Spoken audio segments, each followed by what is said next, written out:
undefeated.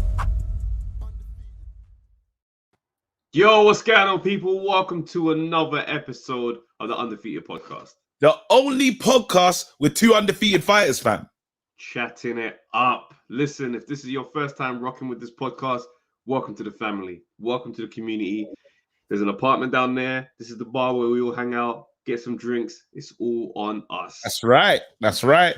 Well, here, bro, we're ready to go. Listen, are we going to start like that? Are we going to not say thank you for all the people, all the great fighters that came out to support the man them, bro? They came out, they parted with £20, bro. In the cost of living crisis, that's a big thing, you know. That's why we had to go hard. We had to go hard and make sure that was money well spent, man. It was a great night. The audience set the tone lovely. Yeah. I had fun, man. I had a great time. So anyway, shouts out to Angela Moore. My mommy came through. You know what I'm saying? DJ Ace. Come on. The night was very complete, man. Come on, and shouts out to all of you lot at home. And the people that missed it, get to the next one. Simple as that. Get to the next one. But bro, we need to talk, fam. You need to ask me some real questions, fam. Bro, what's your tail of the tape? Man, someone said that looked like a victory on the weekend on Sunday and said I should add it to my tail of the tape. And I said, even though I want to do that, there's a lot of wins that I've had, but I'm just going to keep it simple and stay 0-0, you know, because until I get into the ring, I'm still an 0-0 champion. Never fought, never lost. If I did, someone gets knocked out, it's not me. When you get into the detail, though, of my tail of the tape, you're talking about height, officially shorter than Maestro. That happened. But then, you know, we was talking about my treatment and stuff. I'm back in the gym. I went in the gym the other day, yeah, and I'm telling you, there was a lot of guys in there doing pad work, working out, going crazy. As soon as I walked in, it became a ghost town. It's like a zombie pulled up, you know. It was like an apocalypse. You know, the heavy bag was still moving, and it was like the heavy bag didn't want to be in there, you know. If I could listen to the heavy bag, it'd be like, oh no. And I was like, chill, heavy bag. I'm not even on that today. Right now, I'm just conditioning speed, you know. So the gym's quiet, but I'm in there. That's the main thing. I'm back in the gym, but it's incredibly quiet. It's just the power that I walk around with again. They've heard a lot about me, so I understand it. Hopefully, people will have the confidence and the witherall to like step up and be in there when I'm in there. But yeah, that's what's I'm getting for the moment, bro. What's your take? How are you doing, bro? Bro, 2-0. You know what I'm saying? With a 50% knockout rate. Yeah, that means half the men that enter the ring with me. Oh, half. Left on their back, bro. Absolutely insane. Yeah, I'm saying let's go into the detail, as you say. Yeah. I'm actually not back in the gym. What? Yeah, there's some stuff going on, ongoing. More stuff. Like hearing some legal thing that we just try to get out of the way before I can get back in the gym. I'm actually not allowed to train at the moment legally. It's tricky to explain. There's some type of finding or something, like just it's like a little adverse. It's nothing major. It shouldn't get in the way of anything. So right now we're just gonna go through that process and see what that looks like. I spoke to Alex. You know what I mean, long time. He said, well, look, again, there's not much I can say. So yeah. So hopefully by next week I'll be back on it and I can get something in the diary. Right now it's all in litigation, is what you're saying. I want to say so much. Yeah, I mean, I've had to delete some of the old previous episodes where I'm talking about some of the training, just because it's like I just don't want the muddy waters to get muddied in this conversation. I hear you. I hear you know what, and I hope it all goes your way. And I think we'll be all giving you an apology when we find out the findings. And you've never heard me, just for the record, you've never heard me speak about stem cell treatment. That's what I'm saying. So it's just a mess. It's just a mess. That's news to me. That's news to me. I just want to. Once I can get over this, I can move on. So, but people, listen, today, no, but it's good you started like that, because today we're talking about corruption, people. We are talking about corruption. We cannot believe, again, you know, it always goes back to that book that we checked out that time. And we had that great interview, Matt, do you know, Fight Fixing? For real, Dr. For real. Him. It always takes, somehow we always make our way back to this moment. And I think it's right to get back to this moment, because I hope everyone's seen the Pacquiao video right now. That referee that referee came out and said it very blatantly. He's like, listen, I cheated. He's Filipino, I'm Filipino. I protected him. I said, wow. But to do that though, again, what was it? Was it? How did that ref? How was that the ref? Listen, the referee just went rogue.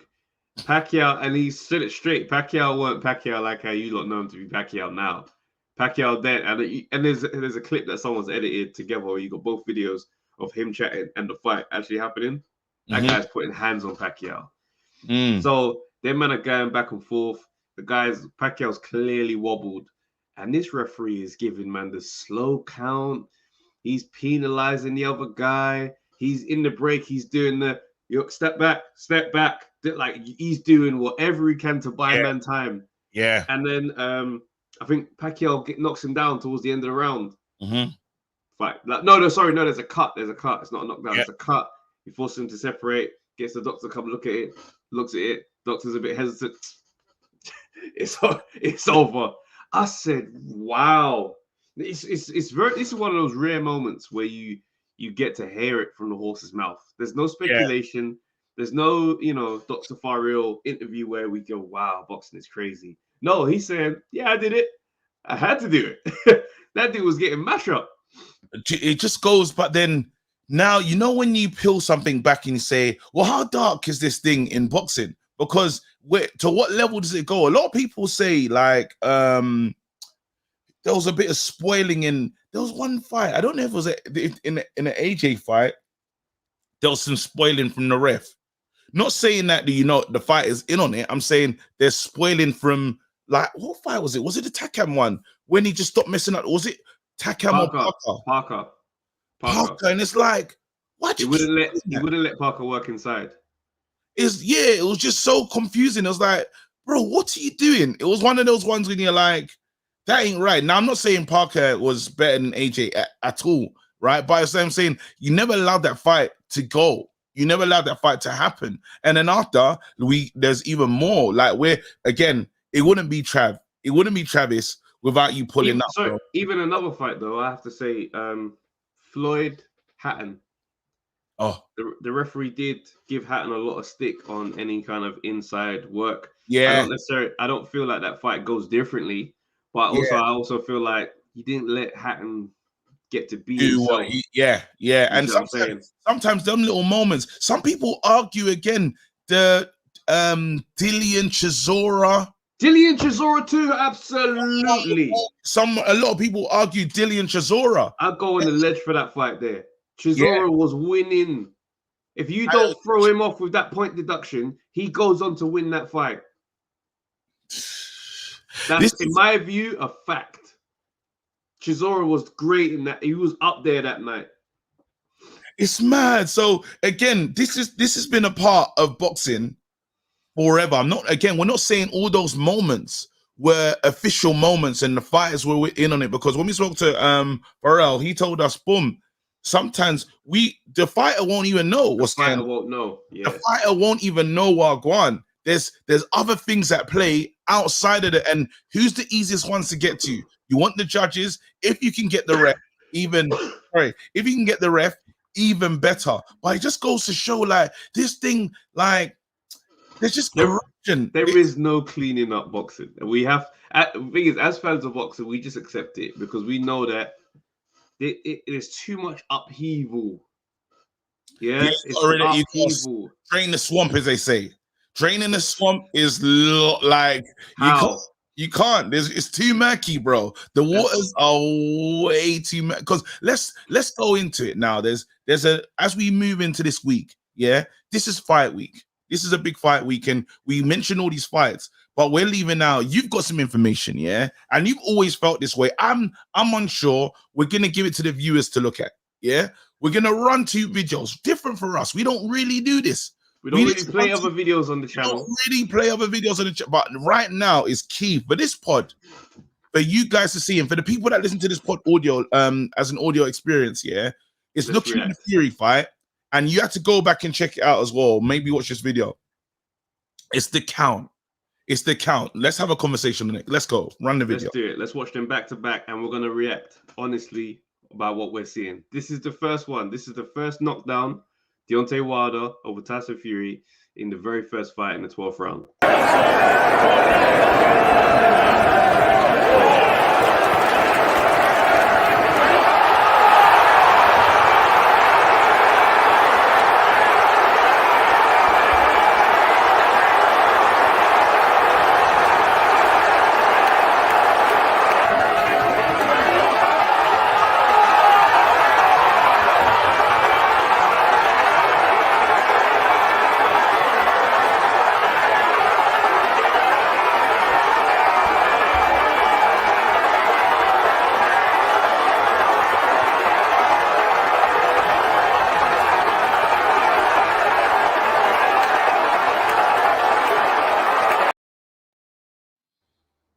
So on that one, I'm not having that one. I'm not accepting that one as a. You look at it, it's like he beats the count. He beats the count.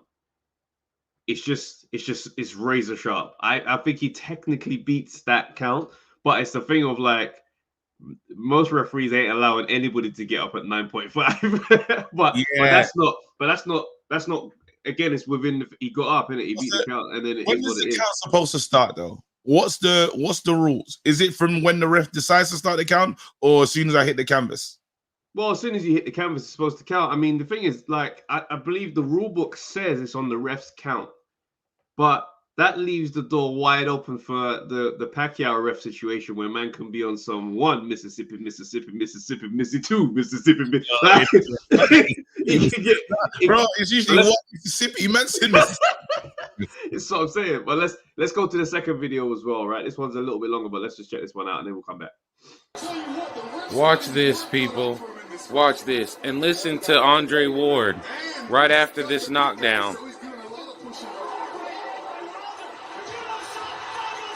That's one. Not this knockdown. Watch, it's coming. The second knockdown. Watch.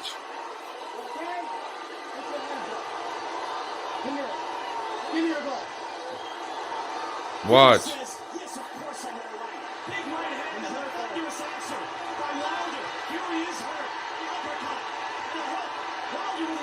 Watch. Watch this. Watch. 1, 2, 3, 4, 5, 6, 7, 8, 9, 10, 11. Now watch. Listen. Listen to Ward.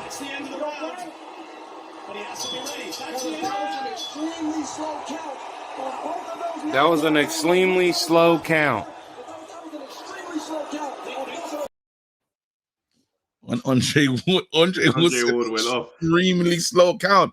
No, you know what? But you know what's mad though? It's not even the count for me that stands out. After hearing Pacquiao's referee say the things he's done, when I see afterwards, after you give man that big count, hands up, show me your hands. Are you okay? I'm like, big man. No, but then it's a funny one because you step into this land and say, well, what's right? It's very LDBC.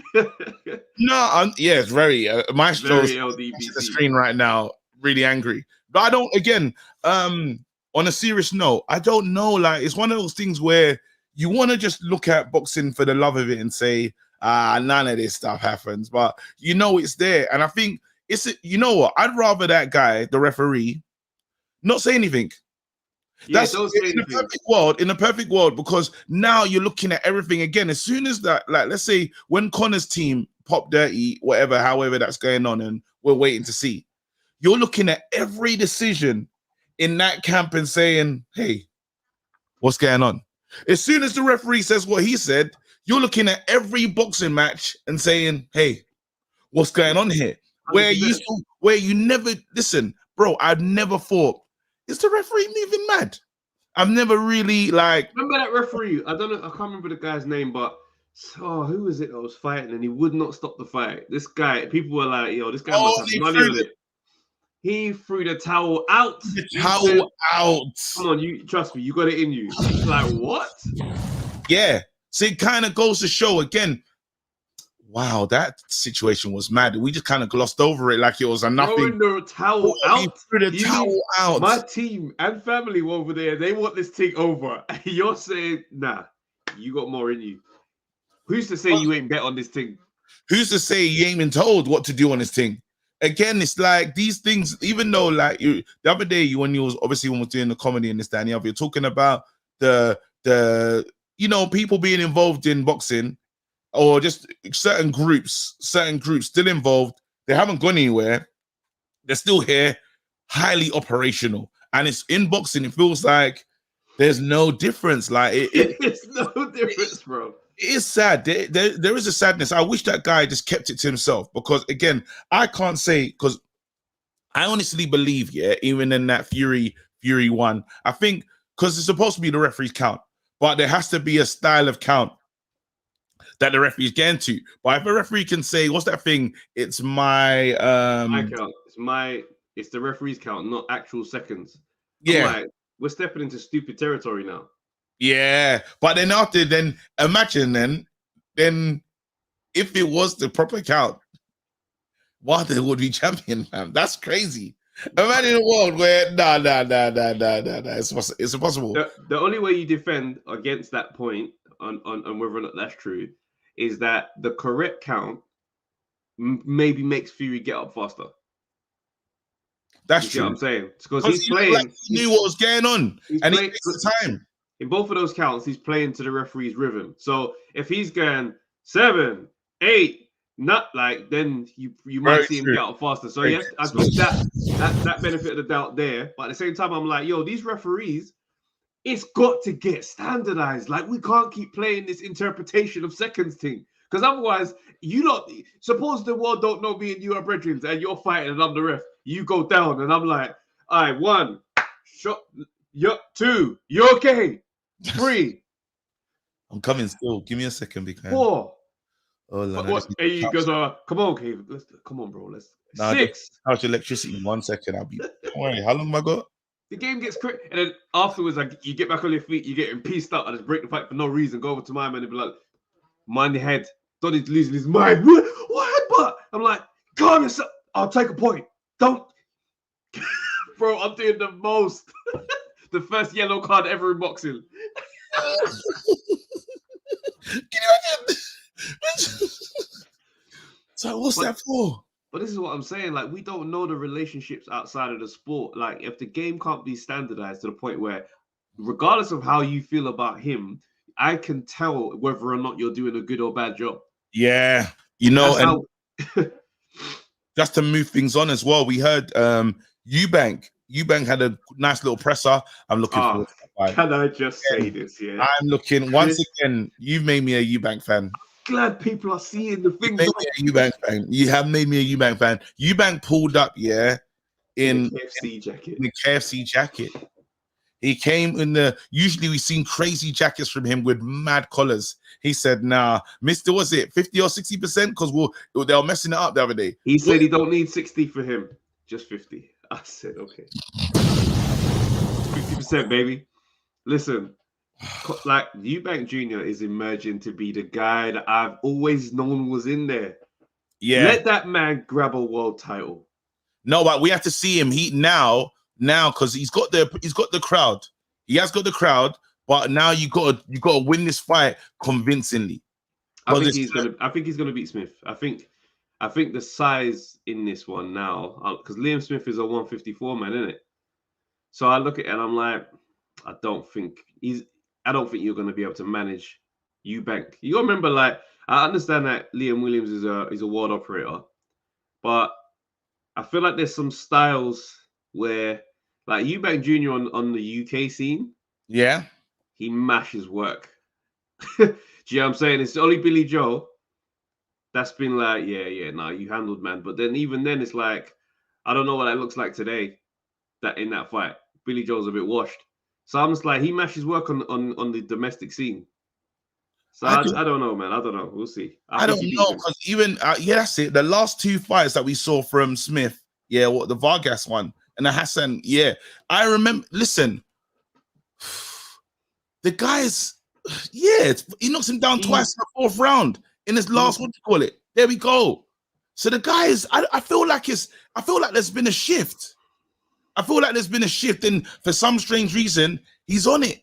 He's on it now. In the first name he called out is he said he wants Eubank Jr. So I don't want to play around like it, like somehow he goes into the reserves, and you know, because before they were talking about him doing it for his career if he loses this one. I don't know if it was against Fowler or something, where he's like, this is the one, I have to win this one. Is yes. And it was like, and then he gets the win, and he's pushed on. And I believe now he's in his, you know, that the next phase of this is my moment, this is my time. And a win against Eubank is very significant. It'll be 100%. Huge. I just feel like there's the aura around Eubank Jr. now, which is crazy because it's come off of it's not even really come from boxing. It's come from the way he was moving in the first fight with Conor, like the lead up to that. Yeah. So I'm like, I feel like there's an aura around him now where, you know what I'm saying, he's gonna thrive off of that. There's some, like, it's when I go back to basketball days, right? One of the key parts of your game that needs to be there for you to be yourself is confidence. Yeah. A confident basketball player in his element is a monster. He's doing things that he can imagine that he doesn't even know for sure he can do, but he's feeling it. He's in his rhythm, pulling up from 30 feet away, money, because he's got that. He's in that zone. And I feel like Eubank Jr. is one of those characters where it's like, don't make me get into this lane mentally, because now it could get nuts. Because remember, he's given us delusion for a long time, but no one's ever got inside with it. It's been him against the room. Now the room is looking at Eubank thinking, you know what? I'll back you. Go ahead. We don't know what that's gonna do to Eubank Jr., fam. No, but I hear it now. But the problem is some of they're theoretical victories. So you got a victory for making weight and not cheating.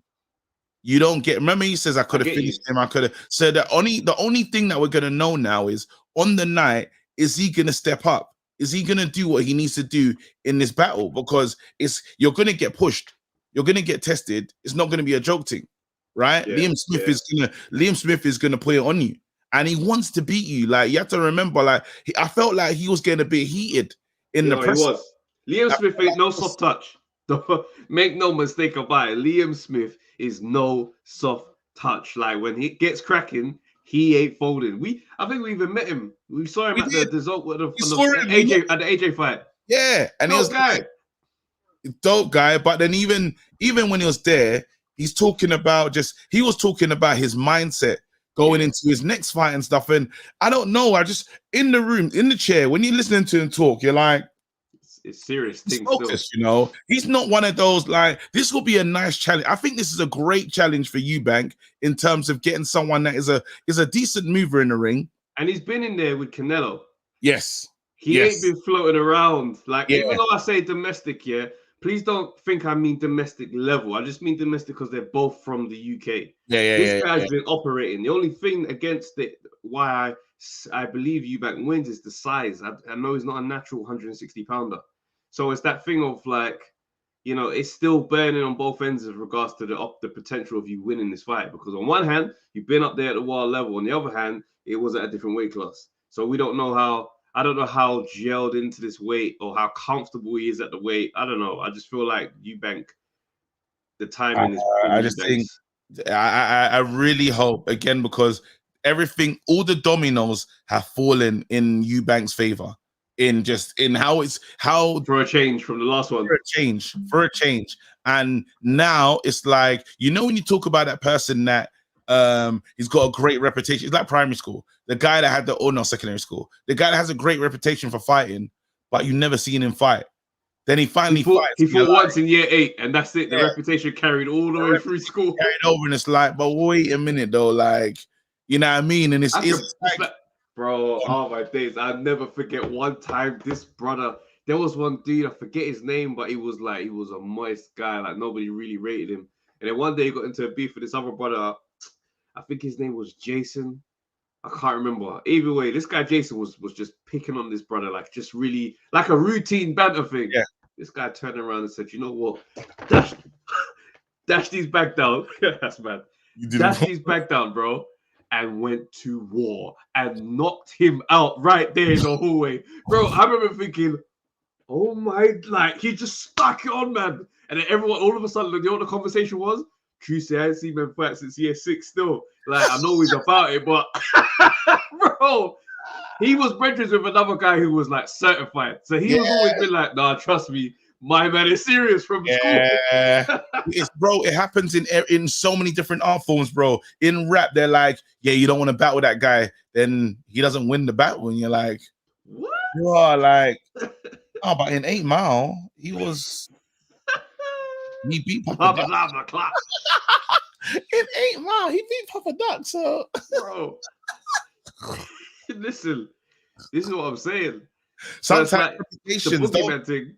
Yeah, reputations in the boogeyman thing. But I'm just saying, I think this is where it counts, because there's been times when we had the delusion, and we used to say both of them.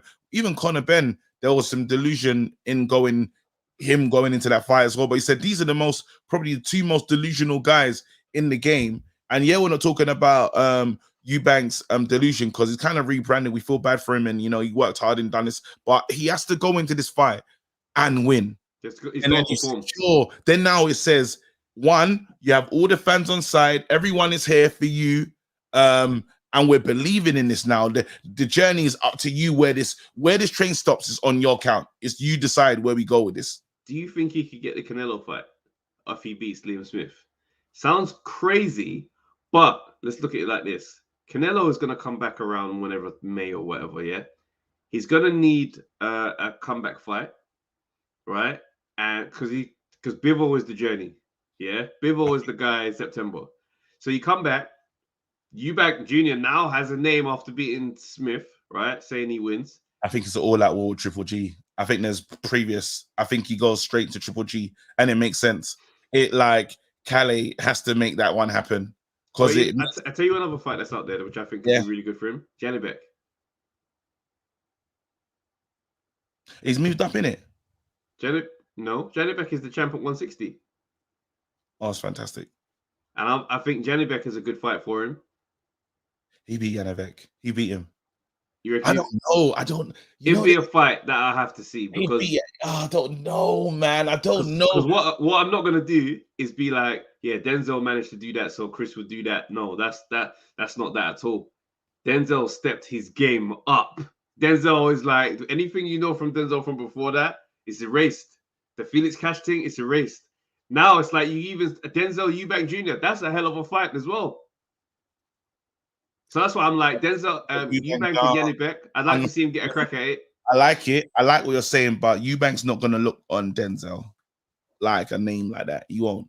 No, he won't take the fight. That fight it'd be tough to get. But I'm saying Janibek. That's a belt that Janibek go in there and see. Because I think what Denzel showed about Janibek is like, yo, you're not the banger. You ain't Triple G second coming. Like. You're solid. Fight. That's a really good fight, It's a belt that you can get his hands on. The problem is we do not know. If the winner of this fight should ask Janibek. The winner of this one here, Smith, or because I wasn't overly I was like, all right. I wasn't awed. I was like, wow, I didn't think, oh my goodness, I didn't think I just thought a good fighter. And he done well, because he kind of closed. He's going to close the show at the end of the fight. We have to remember that. Who? In the Denzel Janibek. They went for it. They went for it in the last round, I think. In the last round. It's one of those ones where is it gonna be Craig Richardsy Bivoli, where you look at something and say, wow, Craig done really well. Or it's one of those time will tell ones. And it's one where we say, Rod, did Denzel just do really well, and Janibek was just a beast, but Denzel was playing the right cards with him, or is he right for the taking? It's one of them ones. Is he? I just don't. My biggest issue with I hear exactly what you're saying. You're perfect, because after the Craig Richards fight, it was one of them ones where I thought, right, once he was in there with Bivol, he'd probably just do a madness with that approach. But then after seeing what Bivol did with Zerdo and Canelo, and I'm like, oh no, Craig Richards was playing chess, and that was the right game Yeah, to play. On that day, he was right. You know what I mean? Sorry, one second. There you go. Now, just moving things on, but staying in the same wheelhouse. I want to talk about Chris Eubank because he gave an interview to Sky. Yeah, Oh man, and this is the headline. Yeah, that Sky's put up. Sky Sports. Yeah. Chris Eubank Jr. won't forgive Conor Benn after failed drug test. I wouldn't accept the fight if I'd known. Interesting. Chris Eubank Jr. fighting Liam Smith next on. Yep, cool. Sky Sports putting that thing out there. But he cannot forgive Conor Benn to forget the saga of the Ben failed drug test. Saw him fight. What he revealed though, what he revealed was that he didn't know about the first test that was failed. Hey, I got some quotes. Otherwise, I wouldn't have. Let me do some of the quotes. There's no forgetting. Absolutely not. Eubank said forgiveness. Nope. I don't need to have that in my mind. Yeah. Then he goes, I was never told about the failed drug test, which is pretty incredible, but true. He said, nobody told me. There you go. I continue reading some of the quotes. This is straight from the horse's mouth. It's not us coming up with no agendas and stuff. I wouldn't accept to defy in August if I known he failed the test before. And by the time I did find out, it was too late. It was a very bad situation for me, for the boxing fans. Here you go. I feel bad for the kid. He really messed up and he's going to have to answer for his wrongdoings eventually. I know he's gone MIA for the last few months, Eubank added. I keep getting. He was on Instagram and Twitter every single day for the last however long and no one knows where he is. There he goes. What happened has happened. He continued. It's been out for too long. Too many people think that he cheated. Let me just keep going. I'm hearing it. He's accepted that the only way he's going to be able to move forward, he continued, if he's proven to be a mistake and he's innocent, he's still guilty in my eyes of the he's still guilty in the eyes of the public. That's just how the world works, unfortunately. Once you've been banned, you can't ever get away from that. That's all I read. Mad. Mad. And then you have to focus on him saying that again, never knew. So then after because obviously this thing here, when you talk about the corruption in the sport, well, who knew? Boxing Board of Control knew. No. Oh, absolutely. The Boxing Board of Control knew. That one there, you gotta say there was a slight conspiracy against Eubank Jr. then. Yeah. Because in this, what's crazy, this means Conor knew, this means Eddie knew, the Boxing Board of Control knew. Eubank Jr. was the only one who didn't know. Did Cali Sauerland know? That one is key. And because now it's like you're supposed to be my guy. You can't have known. If you know, your business this way is finished. That's crazy. You know what I'm saying? What if it's a relationship that's you just have to have it at the moment? But it's one of those things though. I have to firm that one. What if it's a? You might have to take that one on the chin and just be like, that one. That's mad. You did. You know what I'm saying? You look at your boy like, bro, that's mad, but swear that. Heading this way, but okay, mad, you know. That's nuts. No, but look how bad that is, though, bro. There's a lot of men that knew about the bad test and then went to push on with the fight. It is. I have less in there. It just goes to show again. It's so sinister, man. It's sinister. And the killer is you got a guy that signed the maddest of contracts that wasn't to go down, wasn't really protected, only for that is mad. That's again corruption. I understand, why Eubank Sr. felt as strongly as he felt. Of course. And I truly believe that Eubank Sr. knew certain things were going on in the background. Because remember, like, as we always say, when you're in the industry, you hear the things before they're public. Yeah. So the way Eubank Sr. was going on Talk Sport and the way this interview there, talking on the Fighters Right with them, man, like Eubank was basically, I'm going to ruin this fight. Yeah. That's happening because the way you got my boy in there, I'm not having that. And you coming down in weight, and there's testing going on there. The stage is set for a mad situation. Just to put some respect on what you said earlier as well, you spoke about Eubank's need for the spotlight and him wanting to be in the thingy. So for him to fight, and even you see when you went to see him at the Nigel Benn when he was talking at that thing, right? He can't help it. He needs to be front and center. So there's something nefarious that was going on that said you're not going to be front and center in this, even though the build-up would have been brilliant. Everything was brilliant, but he wasn't a part of it. You have to ask yourself, why? As someone that feels the way he does about himself, about his legacy, about all of these things, and it's this fight is an extension of him. This is pretty much like when Rocky turns into Creed, fam. You know, the movie, that it's that series. Unless, but now you're taking this person out. Why? Because he knows something's not right here. Someone could be dangerously hurt, and the someone is my son. So it is incredible. I can't wait to hear. It's one of those things where we're at a point now where I'm like, okay, I need the silent thing. It's not working well. Like, even when Eubank Jr. says, just apologize, say you made a mistake and move on. Like, and it's one of those things where it's like, that might be just where we are now. Apologize. Because when you apologize, you disarm all the noise. Right now, wherever Conor Benn is, and I'll be real, I hope his mental health is okay. Yeah, and we're just stepping away from boxing now, and we're doing life.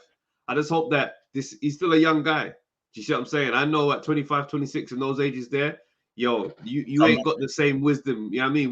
It's one of the ones where we don't feel, I'm like, Rob, that's 10 years older than you, dog. Like, I know what this thing can be, but on a thing where it's like, you're going to have to face up to this thing. You understand?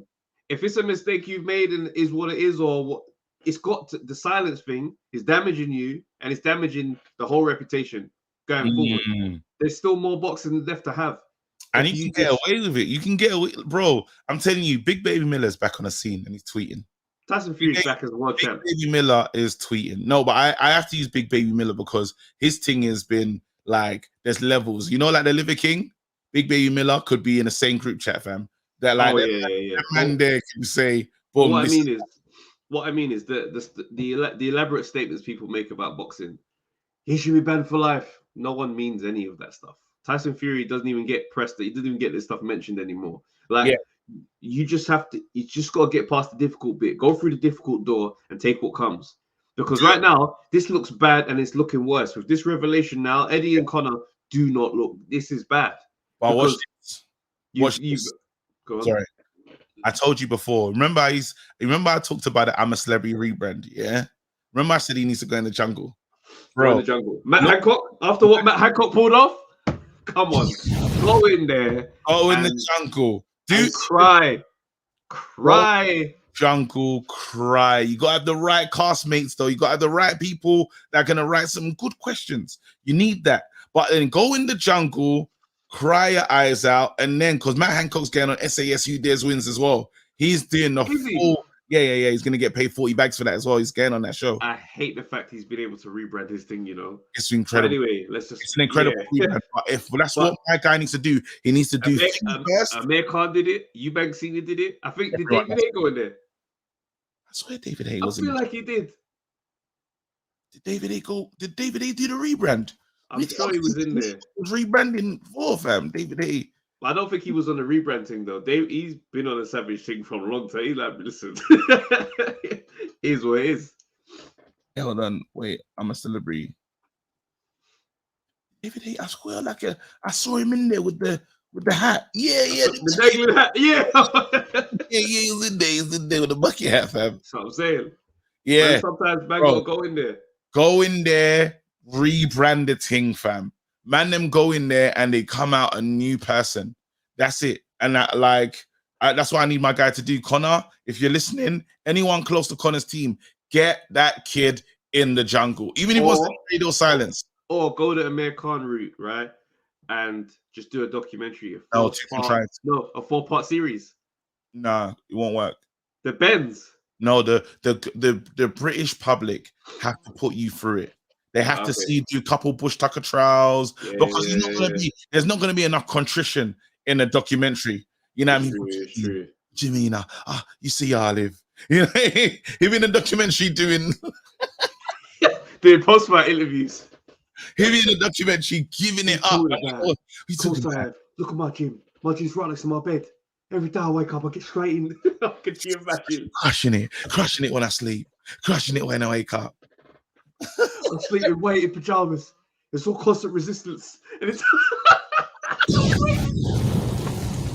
weighted pajamas, fam. Pajamas are constant.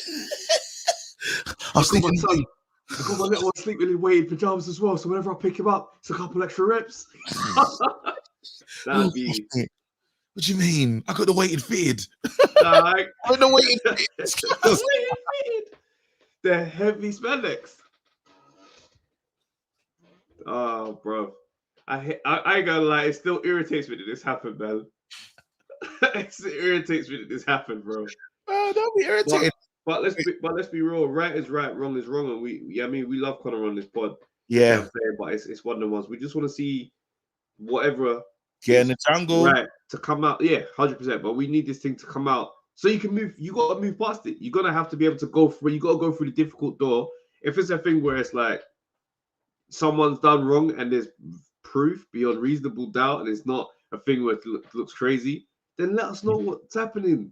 I just think the silence is working against man in a way that now we're getting to that point where we're on the other side of the thing where it's like, all right, come on. But you know, if you're quiet for long enough, people just don't talk about it no more. You know, nah, they're not letting this go for many reasons. You got to remember, there's a mad finger pointing thing for Eddie Hearn, like on top of it all at the same time. So it's like we're not letting Eddie out of this. Tete just popped dirty from an old fight on BT Sport. No one's pressing Frank.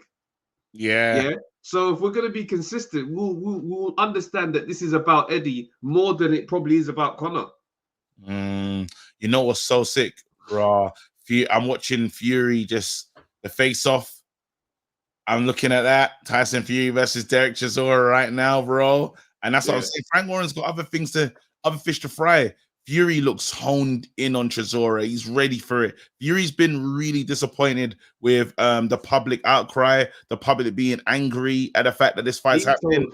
He told everyone to suck his ting, fam. That's how much of an ambassador for the sport is. You know how crazy it is to talk to hit your fans like that? Like, because it really is your own fans that are criticizing the fight. Yeah, you know I'm saying, a lot of us are as well, but I don't think people really take our criticism of Fury that seriously because of they know that we're AJ fans at the same time. So it just sounds like, oh, we're just jealous. Nah, the guy is really trying to peddle Derek Chisora to you, man, and you, man, are fed up. So this ain't about us being jealous at all. All right, so just play in the world with me for a second. Okay.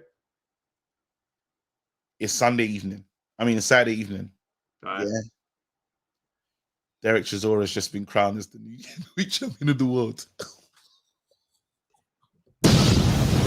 Wait a minute. Just play around. That would be. What does the world look like? What does the next couple of days? What does? We have the most wildest Monday Night Smoke in history. I would be so flabbergasted, fam. And that's a word I don't use. Yeah. Absolutely rattled because how Like, did this happen? I know this ain't gonna happen, but we can just play around with this one. I think everything changes. I think the whole, like, you know what's mad, yeah? You know me, I just like is that meme in it? I don't want peace. I want problems. Always. I feel like that's a great thing. That's a mantra that I subscribe to, by the way. Because sometimes, yeah, boxing. I remember the day when Andy Ruiz beat AJ, yeah. While it wasn't funny and good, it does nothing good about it, yeah. But the whole boxing world was in disarray, fam. Literally, bro. The chaos, bro. And there's something about chaos, yeah, that's like it's nice at the same time, deep down. Because everything has to be reevaluated. You know, when you have to step down and say, okay, because just in the world, if Chisora was ever to win, you have to reevaluate the heavyweight, like the it gets silly because what are we doing with the lineal champ? Is Derek Chisora. Oh man, I need to see it. Let me tell you now, yeah. I would go back to the old pods where man said how amazing would it be if Derek Chisora found his way to a world title before he retired. Yeah. It would be. Yeah, and I know it's mad. I know this is a mad thought, but even for the people listening at home, just again, Imagine, because he's gonna have the burgers and Derek. We don't know what this world looks like with Derek Chisora as the guy with all the belts. He would be. Well, not all the belts, you know what? I feel like he'd WBC, be. sorry, just it's the WBC. That's all he's got in it. He will still have challenger energy. He'll be sticking it on man for fights. He'll be sticking it on AJ, sticking it on Joe. Bro, he'd be sticking it on man for fights as the champ. They couldn't, and bro, I'm telling you, the negotiation tactics to get him to, because you know it's hard to get him to sign, and he's on a journeyman thing, but he still ain't signing mad contracts. He wants to get paid. He wants to watch in there. Yeah. He wants to... Eddie would have to get him a Rolex. Eddie would have to get him a Rolex, fam. Again, yeah, he had to, but it would make boxing interesting. But I just know that there's no, like, while it's a great thought and it's fun for chaos, you know that there's one thing you can say about Fury. He knows how to fight. You know what I mean? He knows how to fight. That's like he's and even if he comes across like some crazy situation, he knows how to survive. He knows how to fight. He knows how to fight. I don't think. I hope this is my biggest hope for this fight is Chisora does more than Dillian did. Oh, to set up a Chisora and Dillian fight again. No, I just want him to look better than what Dillian did in the fight. I hear what you're saying, but if it does, you know that sets up another fight between them two. Why? Why not? Let's be real. Dillian is going to be after paydays now, isn't it? If that fight can do pay-per-view, which I probably think it can, why not? It's true. Why not? It's a good fight. Also, you know that, because let's be honest here, I look back at the Dillian and Franklin fight again, and I'm actually concerned for Dillian White. Let's have that conversation. And I say this as I'm not going to pretend like I've been the hardcore Dillian fan like I have been about AJ, yeah. But at the same time, Dillian is someone that I like a lot. Like I like him in boxing. I like he's South London energy. I like that. Do you know what I'm saying? I'm always backing that. But it's one of them ones where I look at him now and I think the years of the way you've done things in your career is starting to take its toll on you a bit. You don't think that's just in terms of getting a new person and new? I don't think this is just him trying to learn his new trainer. No, I don't. I'm now getting to a point where it's like it's more concerned because I'm like, I know and I'm familiar with Dillian's story growing up in Jamaica and the route that this man has had to where he is now. And I know from personal accounts and also stuff I've heard how much he helps other young fighters. Yeah. And how much he helps young people in the community. Like the work Dillian does, people like, we need more people like him who ain't even boxers, just generally people like that. So that's why I'm torn because of how I feel about his boxing versus how I feel about him as a man. I got full respect for Dillian as a man. Yeah. But the boxing for me, I'm looking at it now and I'm like, I was never a fan of the footwork. I was never a fan of the balance. I always felt like his body composition was never smooth. Do you know what I'm saying? You know the type of fighters I like at this point now. Yeah. And Dillian just wasn't, he's not ever really got close to that. So there was a style thing that made me just think, I'm not really a fan of that, but, you know, I want you to win. Now it's a point where the style is conflicted. There's a lot of things going on. There's the 3 knockdowns now. So there's the tendency about the uppercut, hence why there's the cross defense now. And I just look at him now and I'm like, I don't feel good about what's next. Do you know what I'm saying? The AJ thing in the distance, the Wilder talk, if that ever comes through, I just feel like I don't want to see this brother get hurt. Fight Wilder. He has to fight. They've said too much to each other. He has to fight him. You can't. They actually have to fight. There's no way of getting around it. It's like there's a list of, obviously, I don't know if him and Ruiz have had back and forth, but he's laughed at Wilder getting knocked out. You know, there's been too much for them not to. That fight, let's be honest, should somehow be next.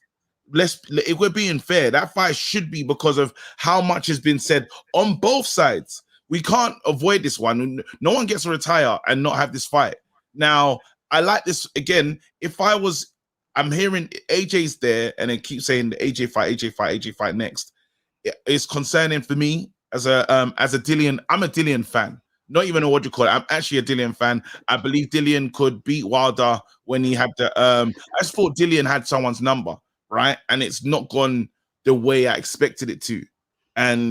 But I just still believe that I still believe in this guy. I still believe that I like his story so much.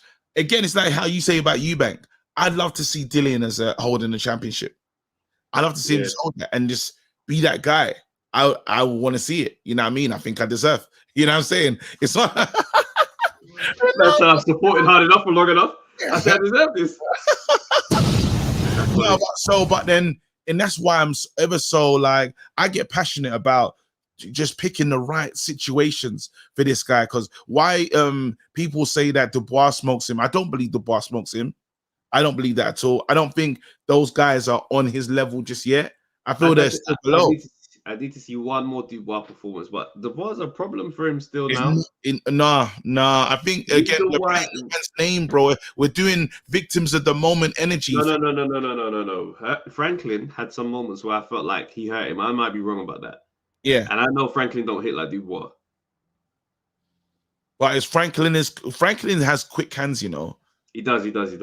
Like he was fast. He was fast in there. I was thinking, and you know, you got to say this is what makes me think that Ruiz would be a problem for White still. Oh yeah. It can be problematic.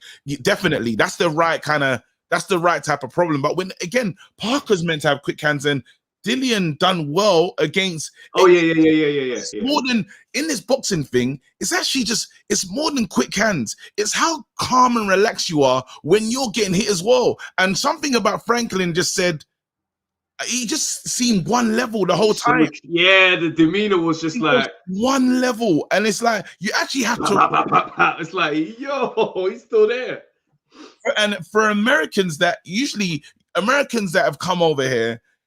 He was so different to Clarissa in terms of noise. In terms of a noise, this guy did not speak. The only time I started hearing him speak is after the fight when he was like, "Yo, I've been cheated."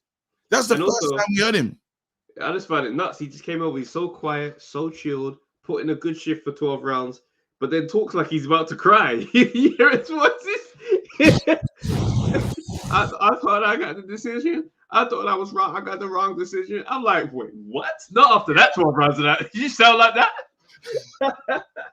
No, but we need to see him again. But that's what the point I'm trying to make is different people have different reactions to adversity in the ring, right? And you never know. While Franklin was calm and really relaxed in there's nothing to say because Dylan was landing some dangerous shots, you know. Some big overhand rights as well, down, like he's swinging down. It was mad. Some of the shots. I don't like that. I don't like that overhand right that he throws. I don't. Yeah, some of that he throws. It's like a clobbering. Shizora throws that punch. Yes, but while you don't like it, some people don't want to get hit with that, and it'll put them into their shell. Yeah. Because Dubois, we saw Dubois, like it or not, he went up against what's the fight? The Juggernaut, and he didn't like what Juggernaut was doing.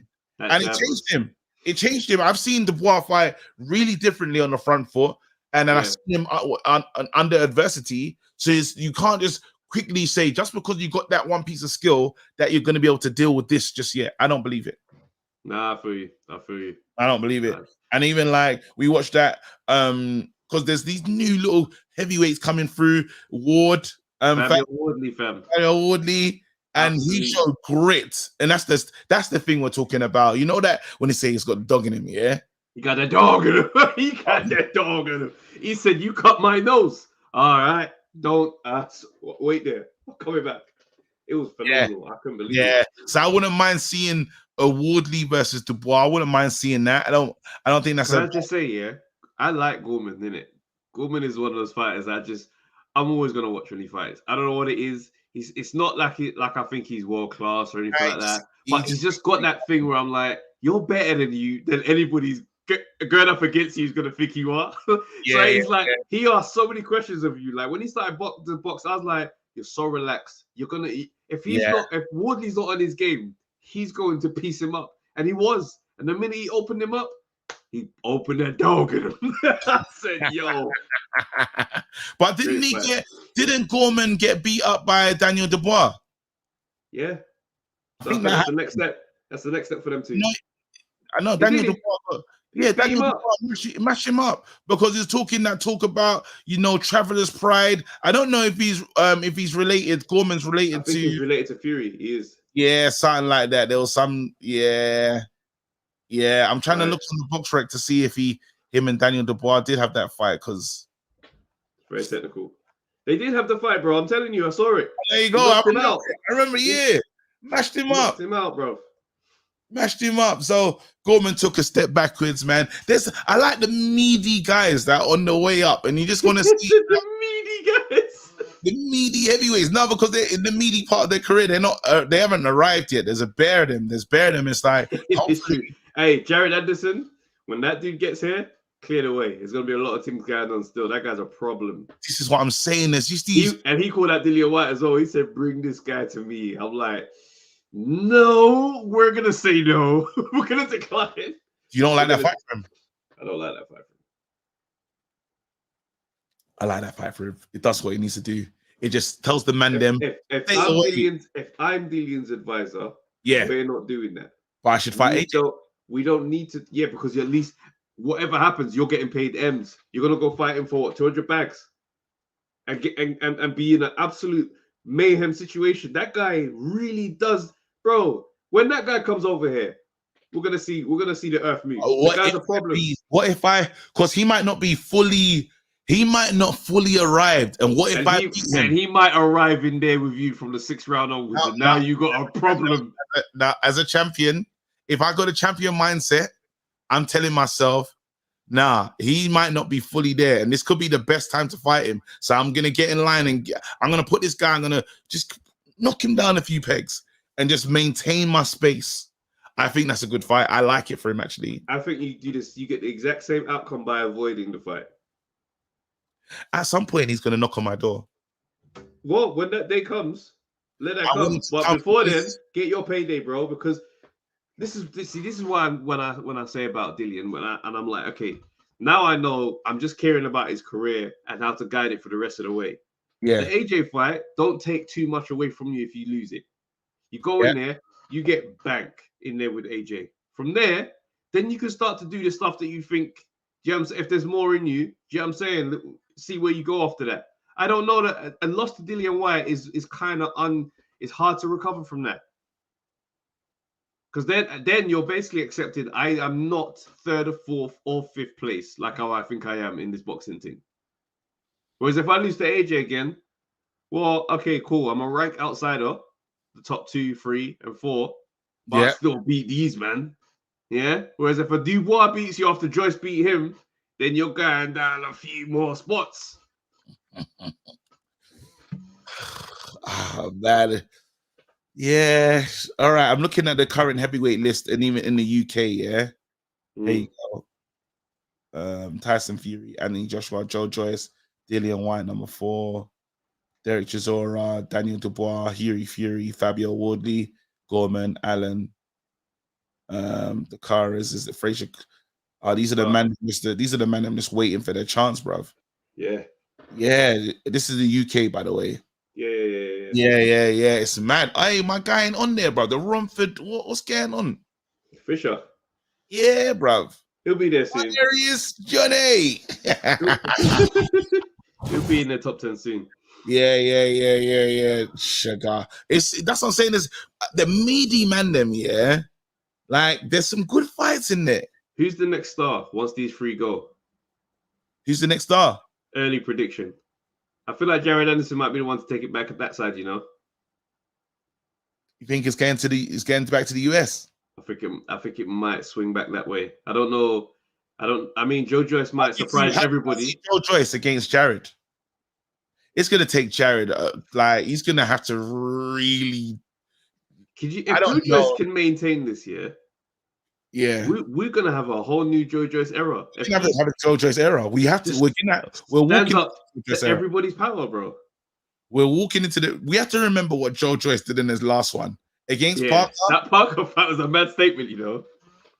He fell down like. You have to understand what Joe Joyce did against Parker. I know, because again, not just victims of moment and stuff, but Joe Joyce has just been cooking. Just cooking. Yeah, there's the jugger. Yeah. But that guy will jugger to your face, fam. And it's gonna hurt. Yeah. Like, I'm excited. We need to see what's Joe Joyce supposed to be doing next. Who's his next challenge? Well, apparently Fury could be in the mix if Usyk don't get made, but I'm seeing that Usyk is going to be ringside. Turning up to the fight ringside. He ain't playing. He's Usyk not. wants his money. Usyk wants his money. He sat out what he should have been a big money. I think they told Usyk to step back for the AJ thing at some point, and it just didn't happen. And now Usyk said, "I'm not waiting anymore." So, like, I was gonna step aside just because we wanted to make this incredible moment, but nah. And look where we are. I think there's some more of that than anything, because it was a bit weird, but it's the fight that everybody wanted to see. Everyone wanted to see AJ versus Fury. And then after Usyk was like, all right, cool. But now it's time. I love it. I'm here for it. Anyway. Let's see. People, thank you for rocking with us. I hope you've enjoyed this audio journey. Come on, man. Always. That line. Listen, you lot can count out how long it takes for us to leave. 1 Mississippi. I'll take the count from here. Let's do another. Okay. Yo, people, thanks for watching the Undefeated podcast. Make sure you like, subscribe, share, leave a comment, and all that good stuff, man. This is the place to be.